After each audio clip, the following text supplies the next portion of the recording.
প্রিয় দর্শকবৃন্দ, আজকে আবার তোমাদের সামনে হাজির হলাম আর একটা ভিডিও নিয়ে। এই ভিডিওটাও কিন্তু আমি করেছি আগে, তোমাদের সঙ্গে শেয়ার করছি। তোমরাও এটা শুনেই বানাতে করতে পারবে এবং নিজেদের সংসারে খুব উপকারে লাগবে।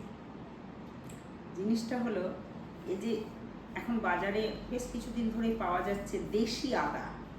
যে আদাটা কাটলে আমরা দেখি তার ভিতরের অংশটা একটু হলুদাভ ভাব আছে।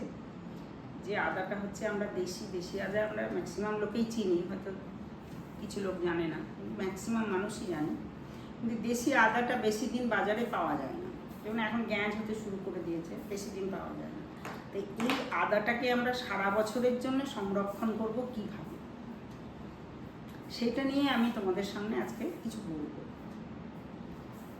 তো এই সংরক্ষণ পদ্ধতিটা আমি ব্যক্তিগতভাবে দুটো পদ্ধতিতে এই সংরক্ষণটা করি।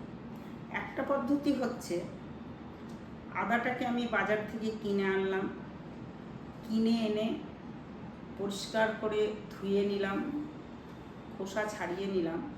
তারপর আদাটাকে জলের মধ্যে জীবাণুমুক্ত করার জন্য খানিকটা লবণ এবং খানিকটা বেকিং সোডা দিয়ে ওকে ভিজিয়ে রেখে দিলাম ঘন্টাখানেক।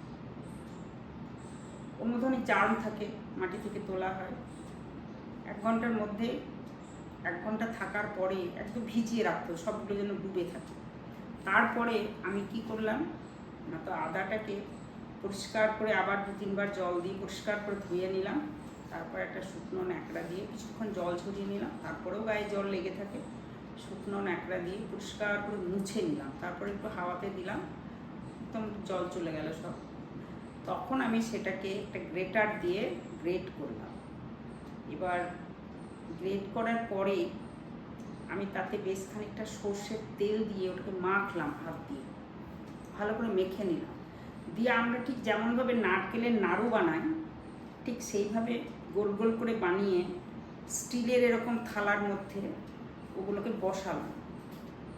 তলাতে কিচ্ছু দিতে হবে না, কোনো তেল কিচ্ছু দেওয়ার দরকার। ওগুলোকে বসালাম, বসিয়ে ওটাকে আমি ডিপ ফ্রিজে রেখে দিলাম। ডিপ ফ্রিজে রেখে আমি ওইভাবে 3-4টে থালা বানিয়ে নিলাম। ডিপ ফ্রিজে রেখে ওটার উপর একটা লম্বা কাঠের হাতা দিলাম, তার উপর আবার একটা থালা দিলাম। ঠিক এই একইভাবে আমি পরপর 4টে থালা সাজিয়ে নিলাম।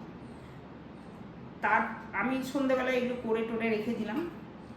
সকালবেলা আমি আমার সকালের কাজ সেরে আমি যখন ফ্রিজটা খুলে ওদেরকে বের করলাম, তখন ওগুলো একদম নাড়ুর মধ্যে কটকটে কাঠ হয়ে গেছে ডিপ ফ্রিজে। ওর মধ্যে যে জলীয় অংশটা আছে সেটা কাঠ করে বরফে জমিয়ে দিয়েছে, তার ফলে ও গোটা একটা নাড়ুর মতো তৈরি হয়ে গেছে কাঠ হয়ে। তখন আমি এই যে কন্টেনার, আমি এই কন্টেনারে রেখেছি, তোমরা তোমাদের মতো রাখবে, সেই কন্টেনারে ভরে আমি এগুলোকে রেখেছি। যে একটা করে বেরোচ্ছে, দেখতে পাচ্ছ তোমরা, একটা করে বেরোচ্ছে। আমি প্রতিদিন একটা করে এই নাড়ু বের করে নিই, আমার রান্নায় ব্যবহার করি, আমি চাই খেলে চায়ে ব্যবহার করি, আমার যেদিন যেমন লাগবে আমি বের করি, সেটা নর্মাল ফ্রিজে একটা বাটিতে করে রেখে দিই। যেমন যখন যতটুকু প্রয়োজন আমি সেইটা নিয়ে ব্যবহার করি। বাকি অংশগুলো কিন্তু সব ডিপ ফ্রিজে থাকে। আর যারা এই যে ওয়ার্কিং লেডি যারা, তাদের তো এটা ছুটির দিনে বানিয়ে রেখে দিলে তাদের সারা বছর ধরে ব্যবহার করা যাবে, কোনো নষ্ট হবে না, কিচ্ছু হবে না। তো এটা একটা পদ্ধতি। আর একটা পদ্ধতি, সেটা হচ্ছে একইভাবে আদাকে ছাড়িয়ে পরিষ্কার করে ধুয়ে জীবাণুমুক্ত করে আদাটাকে গ্রেটার দিয়ে সুন্দর করে গ্রেট করে বড় বড় থালার মধ্যে দিয়ে ছাদে রোদে দিই। এইবার 3-4 দিন রোদ দেওয়ার পরে মাঝে মাঝে একটু চামচ দিয়ে নেড়ে দিলাম। রোদ দেওয়ার পরে ওটা একদম এই রকম শুকনো ঝরঝরে হয়ে যাবে। ঠিক এই যে আমার প্লেটের মধ্যে দেখছো, এই যে শুকনো ঝরঝরে, এইরকম শুকনো ঝরঝরে যখন দেখবো হাতে করে একদম গুঁড়িয়ে যাচ্ছে মুঠো বাঁধলে, তখন জানবো যে হ্যাঁ পুরোপুরি শুকিয়ে গেছে। তখন আমি এরকম কন্টেনারে, আর ফ্রিজে রাখার দরকার নেই, আমি ভরে আমার কিচেন ক্যাবিনেটের মধ্যে আমি ভরে রাখলাম।